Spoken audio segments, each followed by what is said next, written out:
Hey, well, thank you for joining us. It is 6 o'clock on May 15th, and you've joined us for the second of two public meetings on proposed amendments to the administrative rules of the Cannabis Control Commission. Those are rules 1 concerning licensure, 2 concerning operations, and 4 concerning enforcement and compliance. So those 3 rules are all up for amendment. Those amendments, proposed amendments, posted on the board's website. So we're really grateful to you for making time in your day to participate in this process. It's an important process. We get a lot of good ideas this way and a lot of good feedback this way, and we really tend to have better output in terms of the adopted rule when we have broad participation and good representation from different sectors. So thank you for being here. My name is Gabriel Gilman. I'm the general counsel to the board. So I'm sort of the person who shepherds rules through the rulemaking process. I'll be very brief because I assume that most people on here are oriented to that process. But in short, a state agency authorized by the General Assembly to make rules does that within the ambit given to it, puts those out, gives notice to the general public that what it intends to do. And then there's a period of several months where the rule is open for comment, and that's capped off with hearings like this one. If you wish to comment, being here is not the only way. You can also write to ccb.info@vermont.gov. Pardon me, ccb.info@vermont.gov. I'll show that address again later in the meeting. But please give consideration to writing to that address as well if you have substantial comments. This meeting, as Nellie said, will be recorded. It will become part of the administrative record, and it's a public record. So we'd ask you to keep that in mind when speaking, that the thing kind of lives forever. And with that, I'm given to, I guess, first pause for a second and ask anyone who has procedural questions about, what we're doing here and what happens next. I'd invite you to raise your hand now and pose those questions, and then we can open up the floor to people who would like to speak to the administrative rules.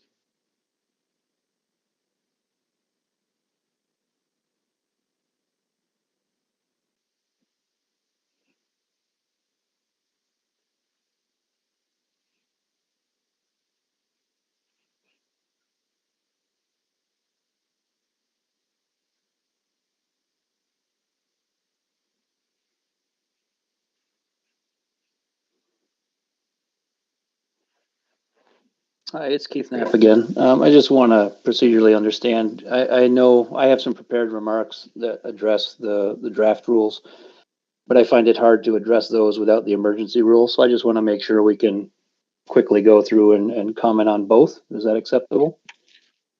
That is, as what Keith said, just for background for folks who might not be familiar, Keith is alluding to an emergency rule adopted by the board at its last meeting. This is a short one-page emergency rule meant to address high THC hemp-derived cannabinoids. So it's my sense that the most appropriate way to deal with an administrative rule of that kind, an emergency rule, is to get it up for public comment as soon as possible. So we wanted to open this process for comments on that as well. With it in mind that we'll try to roll it into the proposed rule, make it part of the proposed rule. That said, I don't want it to take up all the oxygen in the room. The last hearing was so dominated by conversation about that small emergency rule that it almost crowded out some discussion of the other rules. So please feel free to, while you're free to comment on it, please remember that the larger other rules are looming there, and we would value your opinion on those as well. So a long way of saying you're not out of place here, Keith, if you want to speak to that rule, but we heard a lot at the last meeting about it as well. Yeah, I'm all set. Thank you. Okay, other procedural questions before we turn things over to folks with comments on the rules? Okay, I don't see any, so I guess we'll invite folks who have comments about the rules themselves, including the emergency rule, to raise your electronic hands. I have the ability to project any part of the text or the related statutes that is of use to you. So if you'd like me to do that, I'll project relevant content so the folks can. Thank you. I'm happy to go first if you can hear me. You've got it, yeah. I've got about a page and a half of comments and then very specific suggestions on the rules, so I'll try to go quickly. So I'm Keith Knapp. I'm the president of 802 Craft Cannabis down here in Sudbury, Vermont. We've been operating in Vermont in hemp since 2020. So first I'll hit the comments. I'm really disappointed that the CCB implemented an emergency rule on hemp products and that they did this apparently without consulting industry experts or requesting comments. The emergency rule is already causing problems in the market and decreasing our business productivity and income. It's also kind of baffling why the CCB has moved so far from the hemp-related drafts we saw in December and gotten much stricter in all aspects related to hemp. So I think the CCB should remove hemp from the emergency rule immediately and take more time to gather facts about the actual risk of hemp products and consult the hemp industry to determine those next steps, and include the industry in the structured rulemaking process that allows for robust industry collaboration. If the fear of the unknown related to Delta 8 and Delta 10 are driving this risk, then focus the emergency rule only on them, not on hemp. And where is the problem that is being solved with the emergency rule? I'm not aware of a single incident related to hemp-derived products in Vermont. So what justifies the inclusion of hemp in the emergency rule and the impact it is having now on the Vermont hemp industry? The public and the industry deserve to hear the facts about this harm or risk that justifies the significant market disruption that the emergency rule and the draft rules has recreated already with respect to hemp. And as for the draft rules, I don't think that the CCB should regulate hemp, but it has to resolve some actual problem that has not been shared. Then regardless of the new rules to be implemented for hemp, there should be an implementation period of at least 6 months to avoid catastrophic impact to our organizations. As written, these draft rules will cost many hemp companies to either shut down or leave the state. It's already challenging enough to deal with excess insurance rates, limited banking options with high fees, excessive charges for credit card transactions, the FDA limitations, and ever-changing hemp regulations in Vermont over the years. Nobody expects hemp farming to be easy and production to be easy, but we don't need a state-funded organization such as the CCB make it even more difficult to do business and be competitive at the national level. The CCB should be an enabler of all cannabis-related products and help Vermont lead the way. It also appears that the CCB has only engaged a single large company for hemp-related feedback. The CCB should not only work with big companies on feedback. The CCB needs to work with other hemp companies and also include the craft growers. Vermont needs a robust hemp industry, and the craft companies are a critical part of that. Our companies employ a large number of people in the state, pay taxes in the state, and are being hurt by the emergency rule, and will also be hurt by the proposed rule changes. And don't confuse CBD, CBN, and CBG with THC. Our customers purchase our products to improve their lives with these cannabinoids. They are not buying them to get high or intoxicated. They want them for their therapeutic benefits. Any hemp product that gets forced in the dispensary will force us to stop selling in the other 49 states. This destroys the competitive nature of Vermont hemp on all of those products, drives up the cost of those hemp products for all consumers, and destroys the profitability of hemp in Vermont. This would severely limit our markets and crush our businesses. It would also put a huge competitive disadvantage with respect to other states that will continue to sell online. The changes the CCB already implemented also puts the USDA organic certifications at risk with many of our products. We would likely have to reformulate many of them, and those steps are not likely to be allowed under the current certifications and may not be considered organic in terms of the ingredients and processes required to alter the products to comply with these rules and been sold in the open market. The CCB should explicitly exclude hemp flower from the rules going forward. Hemp flower is regulated by the USDA. The current Rule 1 draft does not exclude hemp flower as the prior drafts did that the CCB shared. Including hemp products in Rule 1 would also drive up the packaging and compliance costs for companies and consumers. Hemp products do not command the same high prices that adult use products do. And products cannot afford to adhere to those same rules. It will destroy our industry and our competitiveness. The CCB is also underestimating the impact of including hemp products in a dispensary setting with regard to business expense management, tax deductibility, bookkeeping efforts. Most dispensaries were configured to handle adult use products in one area and possibly carry other products, including hemp products, in another area that is treated differently from a business perspective. Forcing our hemp products into the dispensary setting is complicated and will drive up costs across the board. and the CCB should not note that many consumers will not be willing to visit a dispensary. And we should not be comparing hemp products to adult use products and seeing whether the basis of competition is fair. It is not and cannot be fair until adult use cannabis is legal nationwide, the IRS regulations change at the federal level, and interstate sale is allowed. The CCB should not be trying to create an equal playing field for hemp and adult use cannabis in Vermont, as the federal government has already declared one illegal and the other illegal. Do not punish the hemp companies and consumers just because the fight for adult use cannabis at the federal level is not yet successful. In the interest of moving forward with a more productive and collaborative manner, I'm providing specific changes to sections into Rule 1 and the emergency rule below. And so now I'll go over those really quickly. It's good that you have them up, and I will send this to the email that you've noted, the cbd.info@vermont.gov. But on the emergency rule, I think I would put it in emergency rule 1. I just think you should remove hemp. I don't think it's necessary there. If there's a risk related to Delta 8 and 9, I think you should just let the rule focus on Delta 8 and 9 and what I would call the synthetic versions. Getting down to Rule 2 in Section A, I believe the intent here is to be concerned about what might be intoxicating. Part A really doesn't address intoxication. The 0.3% value is irrelevant in deciding whether any product is intoxicating. Only the total THC is relevant in terms of whether it's intoxicating or not. And this also gets very confusing with respect to hemp flower, so I believe A should be deleted. B is similar. This is irrelevant to being intoxicating as well. Only the total THC decides whether it's intoxicating, so B should be deleted. And then on C, if there is some risk that has to be mitigated here, I suggest that the package go up from 10 to 30 milligrams, and I believe you should be using a ratio of total cannabinoids to THC of 15 to 1, not what you have in there. It's just too low given what's there. More of the popular products today, one example is a 1200 milligram CBD oil. It's probably one of the most popular ones we sell. And if, for example, that level was to drop to 17, it wouldn't pass with what you've got written now.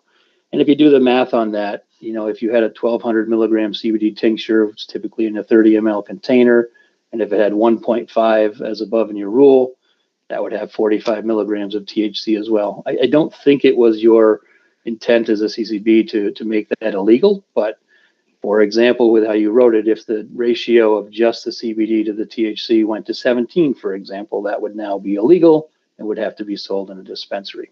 So I think you should change that. And again, just to reiterate, I think you should be taking the ratio of total cannabinoids to THC and valuing the CBG and the CBN, not only the CBD, and that's because our customers do as well. I would also add an item under your exceptions in Rule 3. I called it D, but I think you should call out explicitly that hemp flower and hemp-derived products that contain less than 30 milligrams total THC with a total cannabinoid ratio, total cannabinoid to THC ratio of at least 15 to 1 would be exceptions. And then I'm almost done. Thank you for your time. But on Rule 1, I just have some very specific changes. If you go to Section 1.1.4, I believe it calls out only 1 milligram per serving.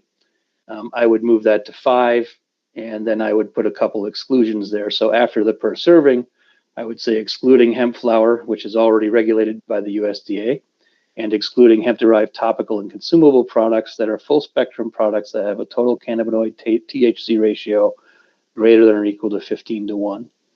The justification is the same that I provided for the emergency rule. And then the last comment I have is on Section 1.7. I think it should be clarified that CBD and hemp retailers across the board should not have to adhere to these rules if they meet the exceptions in the section. The way I read it, it just doesn't seem to clearly state that if you are in the exceptions that you don't have to follow all the rules. And that's it. And I will email this with a Microsoft Word document that has change tracking on it to the email address you provided. Thank you. Okay, thanks for your comments, Keith, and thank you for following them with written comments. Really helpful to us in making sure that we account for everything.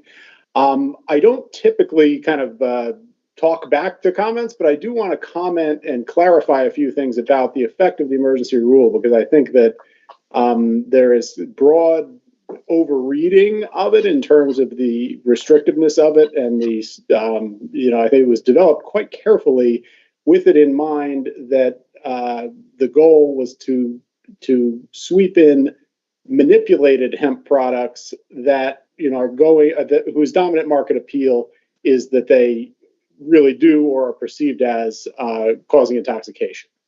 In terms of whether there's a real problem there, we know there is. We could see these products turning up in gas stations, in garden supply stores, etc.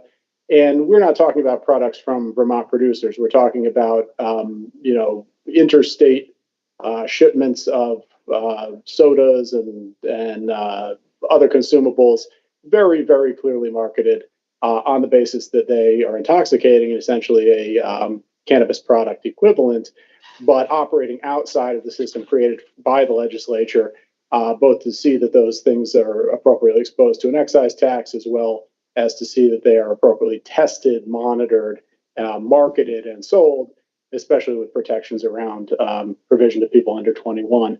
So a very important thing to understand in terms of producers of full spectrum products, who I think are the people most concerned about this, is that the prohibition exists in Rule 1. And it really only is these two means of production that are talked about in A and B. It's meaningful that Emergency Rule 2 is cast as a series of presumptions, because a presumption can be overcome. And what that means is, if you are producing the 1,200 milligram CBD oil that you're talking about, it is true that you're going to exceed, unless you're hitting the ratio, you're going to trigger one or more of the subparts of the presumptions. But the important thing is what happens after you do. If you're able to say and to demonstrate, I didn't do either of the two things, A or B, in Emergency Rule 1, this is a sort of naturally produced product, it's not manipulated in these two ways, then you're all set. There isn't a problem, and you're A-OK. It may be a slight inconvenience to get a call or a request to explain how the product is produced, but it shouldn't be prohibitive. And I wouldn't want anybody to think that they can't market full spectrum products that have no potential for intoxication. Really, it's only if you're doing one of these two things, even if you hit the presumption triggers in Emergency Rule 2, that you would have to work. I appreciate that, because it doesn't read that way. So just to me, being in the industry, when you talk about chemically or mechanically concentrating something, that would be any infusion process that we do, whether we're pressing it, whether we're extracting it with a lipid, any of those. So B kind of covers everything we do other than flour. And there's nothing here that says anything about flour, and even flour is mechanically trimmed very often. So this is where I really wish there had been a comment period on this, but the way I read B, it kind of covers everything we do other than plant and cut a harvest. Well, the interpretation we enforce is the one I'm giving you, and so it's kind of good news, I hope.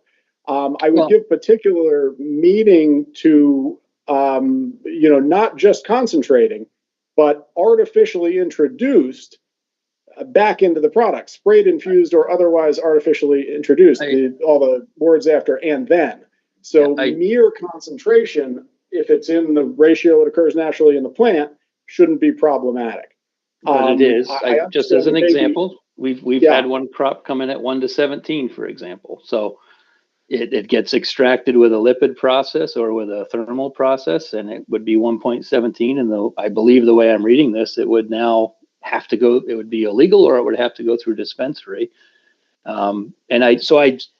I hear you. I do agree that's a better interpretation than what's in my mind, but it doesn't read that way. And I think you should modify this to be more specific about what is allowed. And it does use the word intoxicating several times, but it never defines what intoxicating is. I believe that's what's in Part 2, but it never actually says that. And I think the 10 milligrams, if you, like you just said, if the intent was a naturally occurring plant where we simply do a lipid extraction, put it into a bottle and try to sell it as a full spectrum product, they can hit 1 to 17. And, the 1.5, I actually went out on all the competitors' websites, and there's a few of them where they've gone a little bit above 1.5 for a serving, and the way I'm reading this, when you have an or among all these, any one of them triggers them. And so it seems like this is much too fine a net that captures everything we do. And again, I don't see anything that says you can just sell your flour as well. I would have interpreted B as saying, anything where you're mechanically concentrating. Trimming is actually a way where you're mechanically concentrating because you're getting rid of all the trim. So it's actually, we wouldn't. Yeah, I appreciate I'm glad that. you don't, but the industry is interpreting it that way. Okay, no, mechanically concentrating would mean actual pressing and expelling, not trimming the flour as it actually occurs. So, Keith, to illustrate, for example, and I think the two of us understand where we weren't connecting, but to illustrate that point, there's nothing about hemp flour that hits the definition of hemp that is problematic at all until and unless a producer literally concentrates and then sprays back and reapplies THC extracted from the flour so that it comes to the consumer with more than it would occur in nature. Right. That's the only time you hit a problem. So I just want to make that clear because I think there's some concern that the rule reaches things that it isn't meant to and probably doesn't. So I guess our ask of the hemp community is that if you have a product that concerns you, don't panic. Give us a call. We'll talk about what that product is and make sure. Okay. I appreciate that comment, but I've called and left messages with no response. I've emailed and gotten no response. And this forum is the only one where I get to talk to a human. So I understand the intent, but it's not working that way. Okay, I appreciate that. I do return my email, so firstname.lastname at vermont.gov, and I won't ignore you, I promise. But I just want to make sure that folks aren't too concerned about the scope of this. It's smaller in our heads than I think maybe the perception. Thank you.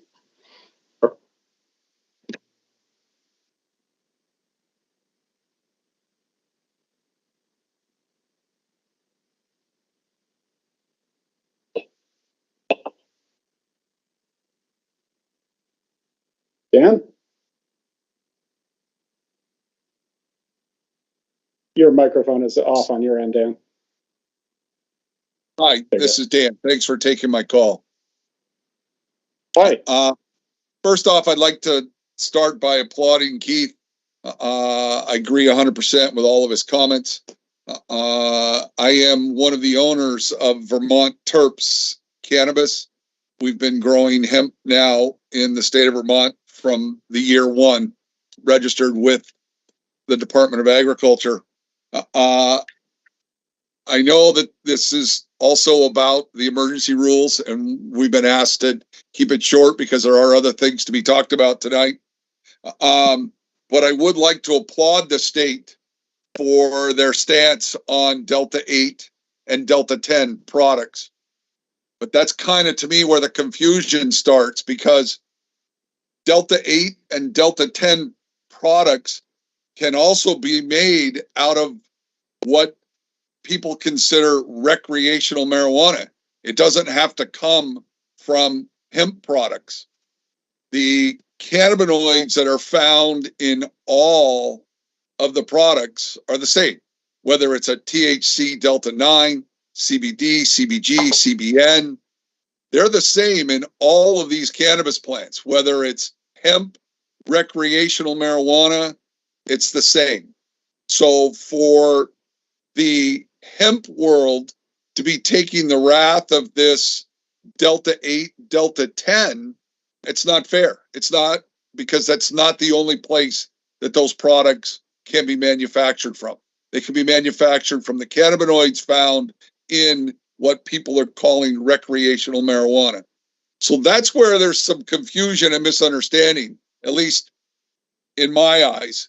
Things that have been brought to us from the Cannabis Control Board, saying that, it's not a problem with the recreational marijuana side, it's only the hemp people.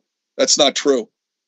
Our customers come to us not to get high, but to feel better, to treat a stress disorder, to treat back pain, joint pain. And the way that they do that is through the total effects of all the cannabinoids. So if we harvest a hemp product and we extract it and distill it and then make a gummy out of it, that gummy could have 20 milligrams of THC, but it also could have over 500 milligrams of other cannabinoids. And the person who takes that gummy is not going to get high. It's the total effects of that whole entourage of everything that's in that gummy that came from the plant. Where the state calls me and tells me I have to take that product off the shelf because the customer's going to get high. Well, that's not the case. That's not what we're selling. And in turn, we're now trying to follow these new rules with nothing more than 5 milligrams, and we're losing business. I mean, since the Cannabis Control Board took over the hemp business, our business has dropped. I mean, it's been hard to compete. People don't understand. And it's a shame, because other people are now shipping things into our state at the gas stations and the local stores that I can't sell in my store. I've had the state come to my store twice now, the Cannabis Control Board. They've had me modify my sign at the road because they didn't like what it said. Well, all of these products are found in hemp, whether it's CBG, CBN, CBD, THC. So for me to eliminate part of my sign because of this misunderstanding of the products is making it very difficult for us to compete. So I believe that in your section 2, if my product is 0.3%, 20 to 1, or even a 17 to 1 ratio, or a 20 milligram or less THC, there should be absolutely no reason for the Cannabis Control Board to be involved with it or taxing us or any of the problems that have now come to the surface because of the Cannabis Control Board trying to treat us equal to the adult recreational marijuana business. People aren't coming into my store, opening the lid and sniffing the jar to try to figure out which jar is going to get them the highest. That's not what we sell. And that's not what we try to portray as what we sell. So I would wish that the Cannabis Control Board would have got a lot of us involved long before they started hurting our business when they put into effect these emergency rules. Thank you very much for taking my call. I will stay and listen to the rest of the meeting. Thanks, Dan.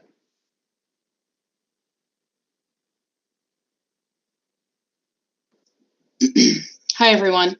I had a comment, and I know you can't maybe answer questions, but if it's already been established, if someone could just let me know, that would be great. But I had a comment about retail locations on it's rule 1.4.6, and it's really thin. There's just 2 things there, and I know there's some other requirements. But I'm up in the northern part of the state in a very small town where we have no zoning. And there's just been some confusion with regard to where the location can actually be. And I just had a specific question, and I had tried to find the information from the alcohol board as well.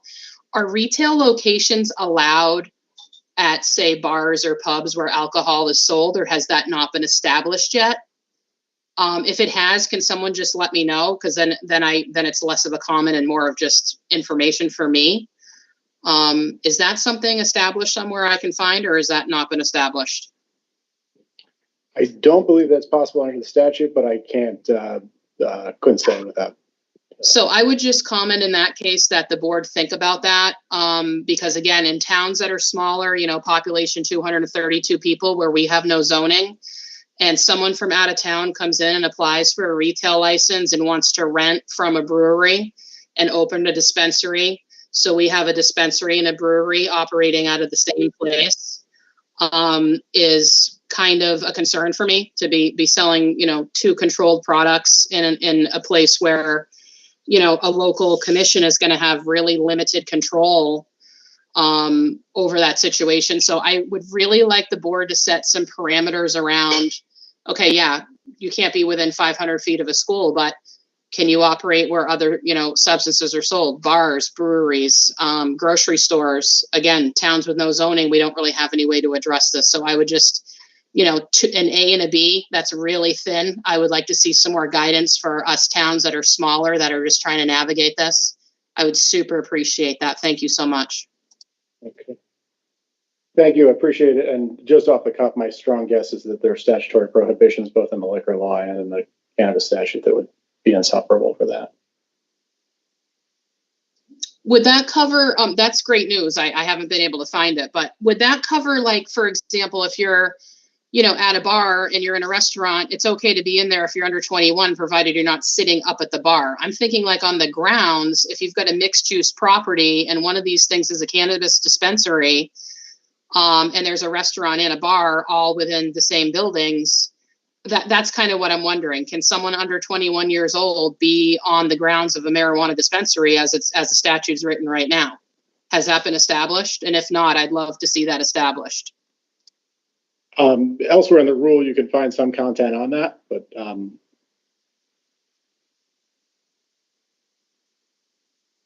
there's content in this rule on whether you can be on the grounds of a marijuana dispensary if you're under 21?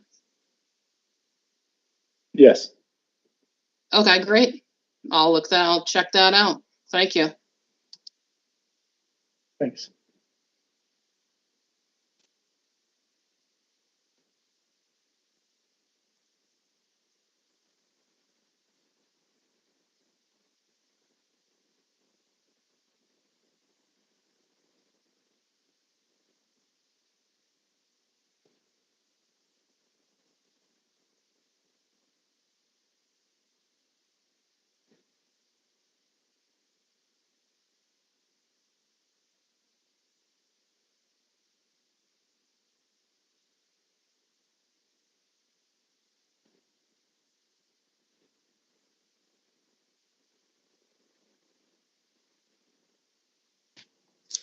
Hello, thanks so much for taking comment this evening. My name is Jessie Lynn Dolan.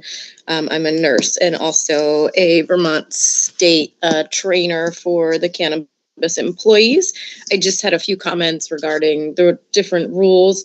So in Rule 1, I noticed that under integrated licenses, it says that they're going to contribute, but it no longer says $50,000. It just leaves it blank. So my question for that would be, is that going to be defined? Are we going to see what an integrated license needs to contribute, or do they get to just contribute, whatever they might like to? So I'd love to have more clarity around that if you have it. I also noticed that they have defined some definitions a little more in detail, like distillate versus full spectrum. So my thoughts or feedback or questions, whatever you guys want to call it, because I know you're not answering questions, but you're just taking comments and thoughts, is with that, are we making mandates around labeling? So I know in the hemp program, we have not, or my understanding is we have not been allowed to label distillates as full spectrum, but we've absolutely seen products out there that are distillates labeling as full spectrum. So are we going to have some parameters around what is allowed to be labeled and is not? And my other question regarding that is the definition of full spectrum is pretty detailed as far as, saying that it has certain components in it and compounds, including chlorophyll. So my follow-up for that would be CO2 extractions always remove the chlorophyll and have a very, very clear looking extraction or product. Is that going to be allowed to be called full spectrum? And again, the reason I'm asking is because from a medical standpoint and looking at how things affect us, we know that distillates and full spectrums can work very differently in our body, not only for that concern of, quote, intoxication, unquote, but also for feasibility and affordability when we look at getting the best bang for our buck. So I would really love to clarify that a bit more. I also see that it defines the harvest lot a little more clearly. That I've mentioned before in the past in comment, and I'll continue to mention it. And not everybody loves me for saying this, but I do have concerns about considering 6 or 10 different cultivars as one harvest lot when we're looking at testing pesticides. What we know is certain strains are much more susceptible to disease and contaminants than others. So somebody absolutely might spray one part of that entire harvest lot, but not all of it, or need to treat a particular cultivar or strain or part of their harvest lot separately. Even, if you have a big harvest lot, you grow up on a hill compared to down at the bottom of the hill, the environment can be different, causing different diseases and pest pressures. So in my mind, if we're looking at consumer safety for pesticide testing, we need to differentiate that by cultivars or strains and not just by an entire harvest lot. I also wanted to note and thank you guys for changing some of the language and including human milk in breastfeeding instead of just calling it breastfeeding. So we're making it much more inclusive. So I appreciate that. I also constantly, mention this, and again, maybe not everybody agrees with this, but if we really are concerned about the word, quote, intoxication, unquote, we should be testing terpenes and we should be mandating that we test terpenes. There's recent research and there's more and more anecdotal research, as well as, statistical data analysis and research showing that it's not just the THC that actually gives us the intended or unintended effects, right? So whether you call that high or intoxicated or euphoric, we know that terpenes really do play a huge part in how that affects us. And since I've mentioned the word, someone else brought up the word, I would love to just mention to you guys to consider your word choicing. Intoxicated, though it is medically correct in its language and use, we know that it has an extremely negative connotation in the public and more so around alcohol and other substances. So I would love to see you guys consider to choose and pick, consider maybe picking a different word for that as well. So I think that's all my comments. So thank you guys again for listening. Yeah, that's it. Thanks so much. Thank you, Jessa.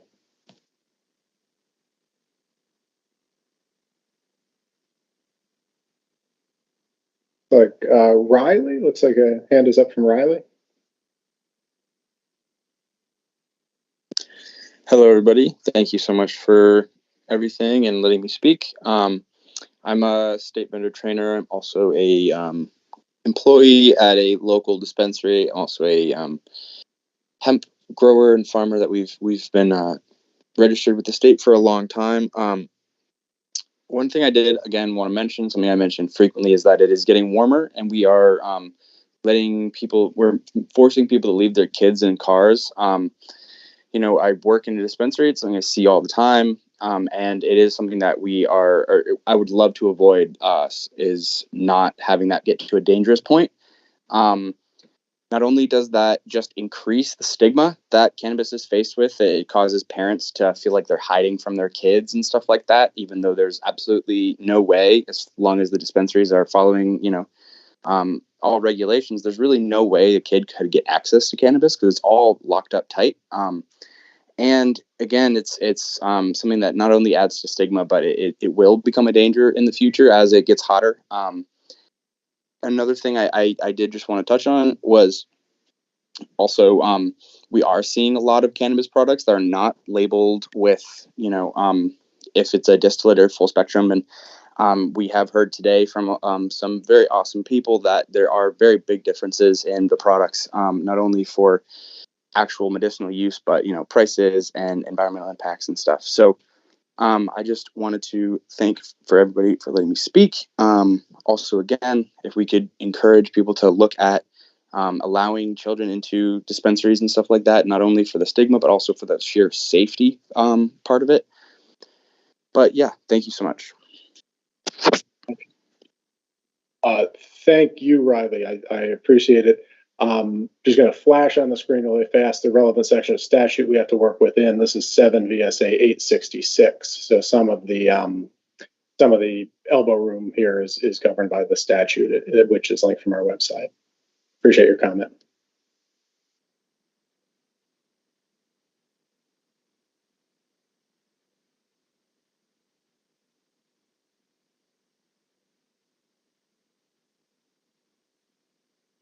Hi, sorry about that. Thank you for the time today. Just with what Jesse Lynn and Riley mentioned in terms of product registrations, I'm a tier 2 manufacturer, and I have some concerns with how the state handled hydrocarbon extraction. I think they were trying to ban all hydrocarbon extracts, and instead they just used the words butane. So now we have propane and other hydrocarbon extracts available in the market. And I don't think that's wrong. I think they should all be allowed. I just have a general health concern with labeling. And I think the state should look into the requirement of labeling such products as color remediated if they are so.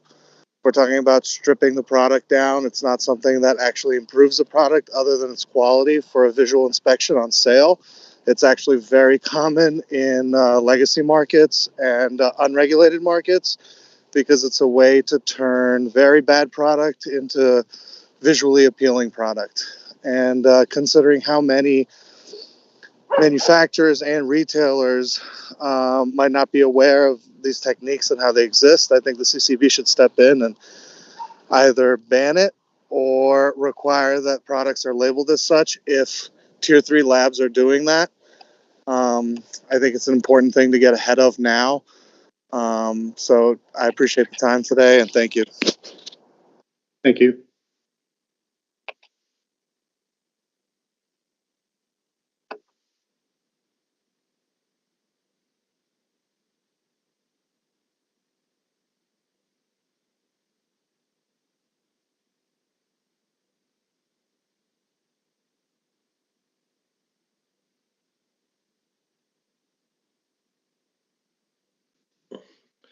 Hello, I just wanted to say that I agreed with everything that Keith said earlier when he was talking about the hemp rules, and just give my support to that. I own Vermont Hempicurean in Brattleboro, Vermont, and from what I've read and what I understand, this will essentially put me out of business. And I have put more in writing that I've sent to the email, and you can read my thoughts there. Thank you. Thank you.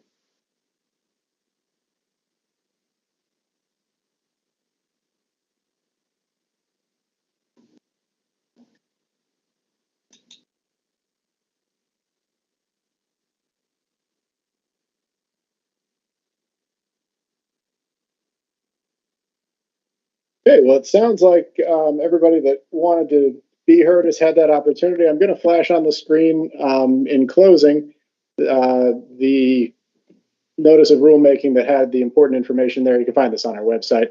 But for those of you who want to send written comment and haven't had a chance to do that, I think please try to do that within the next 6 days or so you don't miss the ship. But it's ccb.info@vermont.gov. I see another hand went up.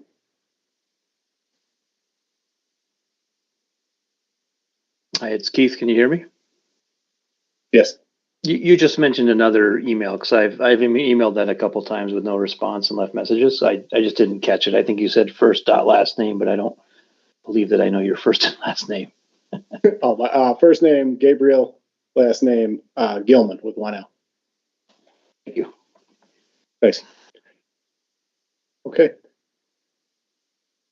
Well, thank you. And again, please consider sending written comment if you haven't to that address. And we'll look forward to hearing from you, and appreciate all the great ideas and feedback that folks have brought to this meeting and to the previous one. So with that, we'll call this one to an end. And thank you again.